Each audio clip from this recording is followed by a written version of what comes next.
এই চিকেন উইংসটা কিন্তু দেখতে যতটা আকর্ষণীয় হয়েছে, খেতে কিন্তু দারুণ মজা লাগে। আমার তো খুবই মজা লাগে, আর আপনারাও বাসায় এভাবে ট্রাই করে দেখতে পারেন। আসসালামু আলাইকুম, welcome to Tania's food blog. কেমন আছেন সবাই? আজকে আমি বাসাতে একটু চিকেন উইংস রান্না করব, সেই জন্য আজকে আপনাদের এই রেসিপিটা ভাবলাম একটু শেয়ার করি। আমি এই যে এখানে চিকেন উইংস নিয়েছি। তো চিকেন উইংসটা অনেকেই বলে যে ঘরোয়া উপকরণ দিয়ে রান্না করছি, আসলে কিন্তু আমাদের খুবই সিম্পল উপকরণই লাগে চিকেন উইংস বানানোর জন্য। তো চিকেন উইংসে মূলত যেই মেন ইনগ্রেডিয়েন্টস গুলা লাগে সেইগুলো হচ্ছে বিভিন্ন রকমের সস। আর এই সসটা আমাদের কম বেশি মানুষের বাসায় থাকে। আমি মনে করি এখনকার সময় কম বেশি মানুষের বাসায় এই সসগুলা থাকে, কারণ অনেক বাচ্চারা থাকে যাদের বাসায়, তাদের তো প্রতিদিন বিকালে এটা সেটা বানায় খাওয়াতে হয়, সেজন্য সব রকমের সসই মোটামুটি আমরা এখন বাসাতে কিনে রাখি। আর তারপরে যদি কেনা না থাকে তাহলে সেটা তো আলাদা বিষয়। আর একদমই সিম্পল উপকরণের মধ্যে লাগছে কিন্তু এই যে চিকেন উইংস এইভাবে করে আমি কেটে নিয়েছি। আর লাগছে কাঁচামরিচ, রসুন, ধনিয়া পাতা। আর লাগছে বিভিন্ন রকমের সস, যে সসগুলো আমি রেখে দিয়েছি একটা একটা করে সস। সাধারণত হানি চিকেনটা খেতে খুবই পছন্দ করি। আনফরচুনেটলি হানিটা এখন আমার বাসায় নাই। তো সেই জন্য আমি আজকে হানি মানে মধু ছাড়াই চিনি দিয়ে কিভাবে চিকেনটা তৈরি করব, উইংসটা তৈরি করব, সেটাই মূলত আমি দেখাই দিব। তো আমি কিভাবে চিকেন উইংসটা রান্না করি সেটা আজকে আপনাদের সাথে শেয়ার করব। আর যারা নতুন আপুরা আছেন, এখনো চিকেন উইংস রান্না করেননি, রান্না করতে চাচ্ছেন, শিখতে চাচ্ছেন, তাদের জন্য আশা করছি উপকার হবে এই রেসিপিটা। চলুন দেখে নিই কিভাবে রান্না করি। তো শুরুতেই তো আমি নিয়ে নিয়েছি চিকেন উইংস। এরপরে আমি সব ইনগ্রেডিয়েন্টস গুলো একটা একটা করে দিয়ে দিব। তো প্রথমেই আমি এখানে দিব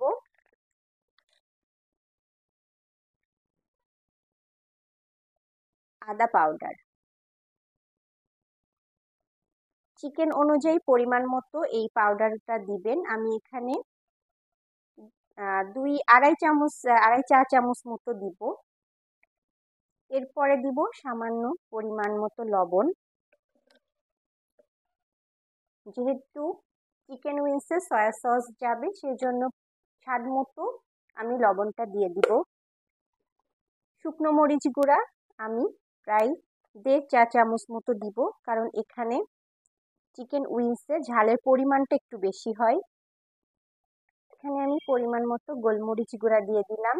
এখানে 1 চা চামচ মতো একটু গোলমরিচ গুঁড়া দিয়ে দিলাম। এরপরে দিব সয়া সস। সয়া সসও আমি এখানে 1.5 চা চামচ মতো দিয়ে দিয়েছি। এখানে আমি ভিনেগার দিব 1 চা চামচ মতো। আপনারা এখানে লেবুর রসও দিতে পারেন ভিনেগারের বদলে। আর এখানে আমি একটু রসুন বাটা ব্যবহার করব, আপনারা রসুন বাটা স্কিপ করতে পারেন কিংবা রসুন কুচিও দিতে পারেন। এবার এটাকে খুব সুন্দরভাবে আমি মাখায় নেব। চিকেন উইংসটা আমার মাখানো কমপ্লিট। এটা আমি আধা ঘন্টার জন্য মেরিনেট করে রেখে দিব। উইংসটা আমি আধা ঘন্টা মেরিনেট করে রেখে দিয়েছিলাম। এবার এটা আমি এই আটা কিংবা কর্নফ্লাওয়ার দিয়ে এটা কোটিং করে নিতে হবে, তারপরে এটা আমি ভেজে নিব। তো আমি এখানে আটা নিয়ে নিয়েছি পরিমাণ মতো।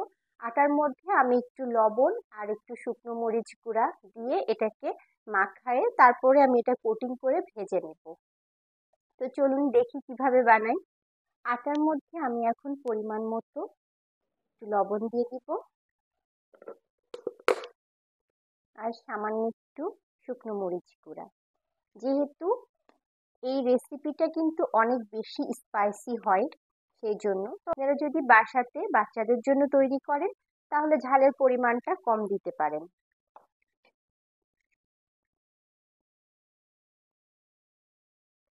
এটাকে আমি ভালোভাবে হাত দিয়ে মাখায় নিব।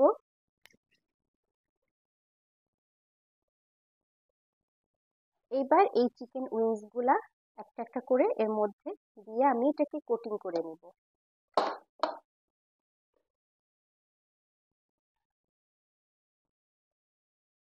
তো চলুন এগুলো আমি এবার ভেজে নিই। আর আমি যেই প্যানে রান্না করব সেটাতে আমি ভেজে নিব, যেন সেই তেলে আমি সুন্দরভাবে চিকেনগুলো ভাজতে পারি, তেল যেন ওয়েস্ট না হয়। তো আমি প্যানটা নিয়ে নিচ্ছি, তেল গরম হয়ে গিয়েছে। এবার আমি একটা একটা করে চিকেন উইংসগুলা ভেজে নিব।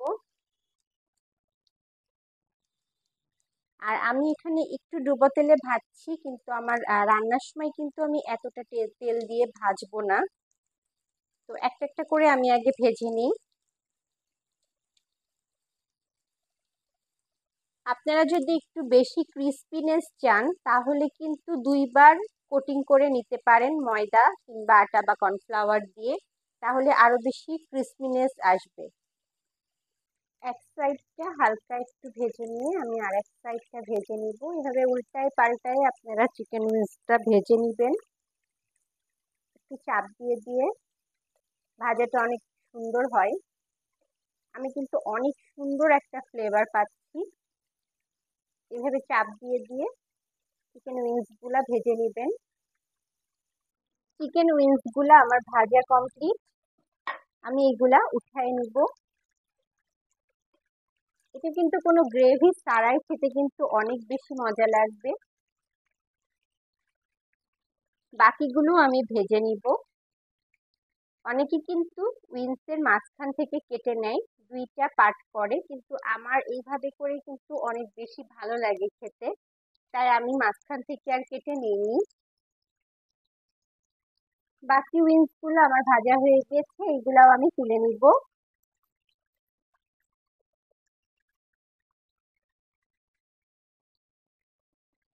এই যে উইংস গুলা আমার ভাজা কমপ্লিট। এবার আমি এটার একটা সস তৈরি করব। প্যান গরম হয়ে গিয়েছে, এবার আমি বাটার দিয়ে দিব। বাটার মেল্ট হতে হতে এই পর্যায়ে আমি দিয়ে দিব কিছু রসুন কুচি। আর এই বাটারের সাথে কিন্তু রসুনটা হালকা একটু ব্রাউন করে ভেজে নিলে এটার ফ্লেভার কিন্তু অনেক বেশি মজা হয়। রসুনটা আমার ব্রাউন করে ভাজা হয়ে গিয়েছে, এর পর্যায়ে আমি দিয়ে দিব একটু চিলি ফ্লেক্স। চিলি ফ্লেক্সটা দিয়ে আমি হালকা একটু নেড়ে নিব। এরপরে আমি দিয়ে দিব সস। এখানে কিন্তু সসটা একটু বেশি পরিমাণে লাগে, এখানে আমি 3 টেবিল চামচ মতো সস দিব, টমেটো সস। এত সুন্দর একটা ফ্লেভার আসছে, আমার আরেকটু পরিমাণে সস লাগবে।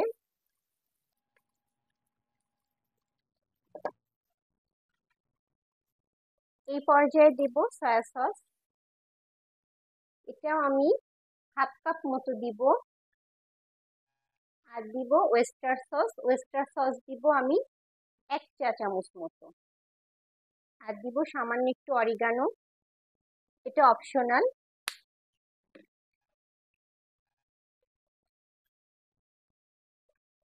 আর এই পর্যায়ে দেব সামান্য একটু চিনি,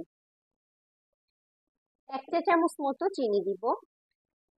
এখানে সসের মধ্যে যথেষ্ট পরিমাণে চিনি দেওয়া থাকে, কিন্তু এখানে চিনি দেওয়ার কারণটা হচ্ছে আমরা যে মধুটা দিলে একটা বেশ গ্লোসি একটা ভাব দেয়, সেটার জন্য আমি চিনিটা জাস্ট দিব এখানে। আর এই পর্যায়ে দেব আমি সামান্য একটু ধনিয়া পাতা আর কাঁচামরিচ।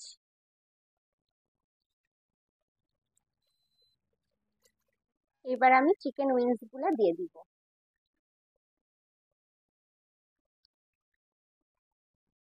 এটা দিয়ে একটু সুন্দরভাবে আমি এটাকে মিক্সড করে নিব সসের সাথে। এমন ভাবে মিক্সড করতে হবে যেন প্রতিটা উইংসের সাথে খুব ভালোভাবে সসটা লেগে থাকে। নাগা উইংস রেসিপিতেও কিন্তু সেম প্রসেস, শুধুমাত্র এখানে নাগা মরিচ দিতে পারবেন কাঁচা মরিচের বদলে। চিকেন উইংস আমার একদম রেডি, এবার আমি পরিবেশনের জন্য রেডি করব। আমার চিকেন উইংস কিন্তু একদম রেডি। আর আমি এটা এখন গরম গরম খেয়ে দেখব টেস্টটা কেমন হয়েছে। আর আমার রেসিপিটা যদি ভালো লাগে অবশ্যই কমেন্ট বক্সে জানিয়ে দিবেন কেমন হয়েছিল। আর সবাই ভালো থাকবেন, সুস্থ থাকবেন। আল্লাহ হাফেজ।